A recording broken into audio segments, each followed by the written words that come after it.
think it's time to blow this scene. Get everybody in the stuff together. Okay, 3, 2, 1, let's jam. Setelah di video sebelumnya, saya membahas Megumi Fushiguro. Di video kali ini, saya akan membahas karakter yang posisinya ini masih belum ketahuan. Apakah jadi bos terakhir atau antagonis utama nantinya, ataukah jadi rekan yang akan membantu Itadori nantinya menghadapi setiap masalah di serial ini. Dan dia adalah sang raja kutukan, Ryomen Sukuna. Sukuna sendiri digambarkan sebagai sosok yang paling sombong dan juga angkuh. Dia yang hidup hanya berdasarkan kesenangan dan ketidaksenangannya. Tapi meskipun ia tak peduli dengan apapun, ada satu orang yang berhasil membuat dia penasaran. Dalam tanda kutip, berhasil meluluhkan hati Sukuna. Sehingga mungkin setelah sekian lama, ia jadi peduli lagi dengan keberadaan seseorang. Dan orang itu adalah Megumi Fushiguro. Nah, bagi kalian yang penasaran, apa-apa saja hal menarik tentang Raja Kutukan yang bucin ini, silahkan simak videonya sampai habis.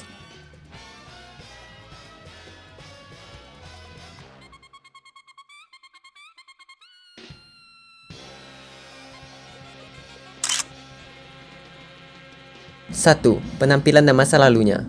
Meskipun sampai saat ini, wujud asli dari Sukuna masih belum diperlihatkan, karena wujudnya yang sekarang yang kita selama ini lihat sebenarnya hanyalah wujudnya setelah ia bergabung dengan Itadori. Tapi ciri-ciri dari Sukuna sendiri sudah dikatakan. Gojo Sensei mengatakan kalau Sukuna adalah iblis dengan 4 tangan dan 2 wajah.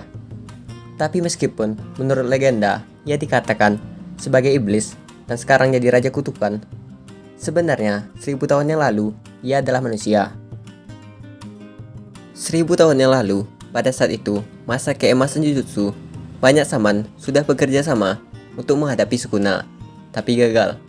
Bahkan setelah kematiannya, jenazahnya tak dapat dihancurkan sepenuhnya.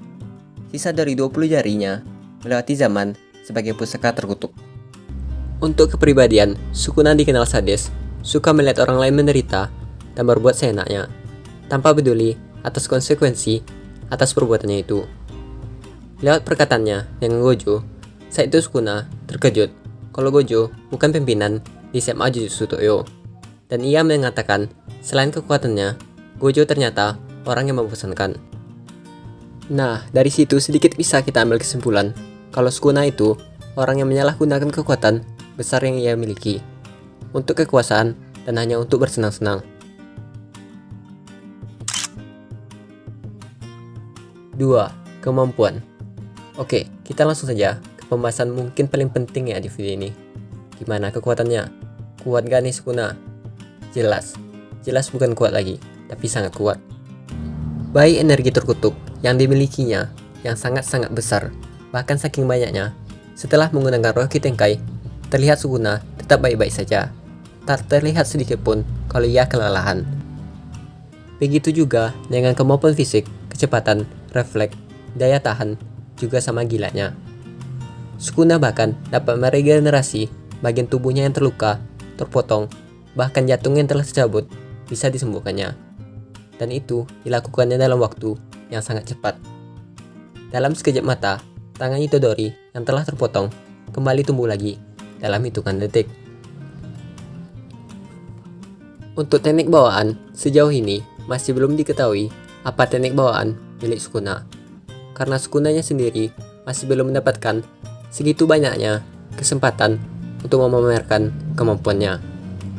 Tapi kalau kita semua mau lihat bagaimana garis besar kekuatan dari Sukuna, mungkin pertarungannya lawan Mahoragala yang paling bisa mewakili. Di pertarungan tersebut, tepatnya pada chapter 117, Sukuna menghadapi Mahoraga yang keluar setelah Megumi memanggilnya sebagai langkah terakhir sebelum dirinya mati.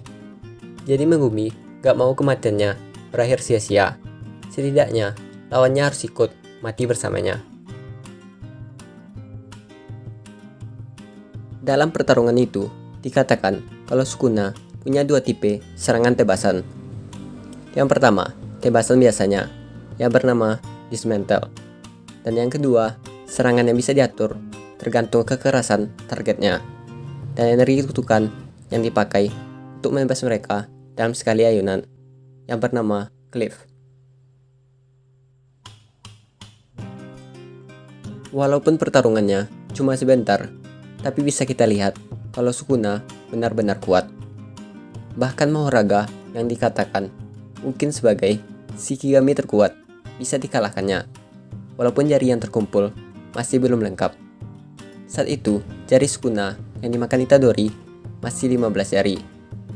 Untuk mengalahkan Mahoraga, Sukuna menggunakan Roiki Tenkai miliknya yang bernama Malevolent Shrine atau Fukuma Mizushi. Roiki Tenkai Sukuna mengambil bentuk seperti kuil Buddha yang telah dirusak, dan di sekelilingnya dihiasi tengkorak, dan di dalamnya ada iblis itu sendiri, yaitu Sukuna. Roiki Tenkai milik Sukuna terbilang sangat spesial karena berbeda dengan Roiki Tenkai yang biasanya. Roiki Tenkai Sukuna tidak menciptakan ruang terpisah dengan sebuah penghalang. Ini dikatakan sebagai teknik tiga dewa, karena membuat Roiki Tenkai tanpa sebuah penghalang bagaikan seorang pelukis yang membuat sebuah karya masterpiece bukan di atas kanvas, melainkan di udara. Karena tanpa sebuah penghalang, Sukuna mengizinkan rute untuk kabur, dan karena hal itu, sumpah pengikat dapat terbentuk yang dapat meningkatkan ketepatan serangan lebih tinggi lagi di area terpengaruh dalam radius maksimal 200 meter. Dalam Roiki Tenkai itu, Sukuna dapat melepaskan Cliff dan Dismantle untuk menyerang apapun dan akan terus menyerang semua target tanpa ampun hingga Roiki Tenkai ini hilang. Dan beruntung, kemampuan Roiki Tenkai Sukuna yang seperti ini jadi musuh alami atau sangat efektif untuk mengalahkan Mahoraga. Karena satu-satunya cara untuk mengalahkan Mahoraga adalah dengan membuat sebuah serangan tanpa henti hingga seluruh tubuhnya hancur total, dan sebelum ia dapat beradaptasi. Jadi karena hal itulah, pertarungan Sukuna dan Mahoraga cuma sebentar. Di akhir serangan melawan Mahoraga, terlihat Sukuna dapat menciptakan elemen api yang digunakannya seperti membentuk sebuah panah. Terakhir, Sukuna pernah membuat sebuah sumpah pengikat dengan Itadori, yaitu Sukuna setuju untuk menghidupkan Itadori kembali, tapi dengan dua syarat. Yang pertama, Itadori akan mengizinkan Sukuna mengambil alih tubuhnya selama 1 menit penuh ketika ia melafalkan kata Enchen.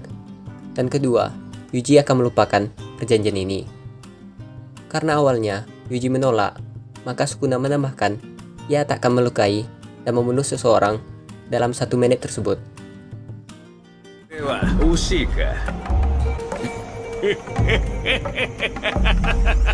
領域展開せっかく外に出たんだ広面白い Nah, itu dulu untuk video kali ini.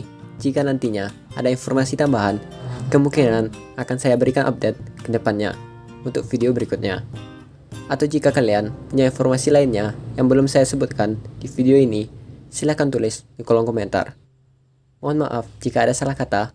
Akhir kata, terima kasih sudah menonton. Sampai jumpa di video berikutnya. ほらほらほらほらほらほら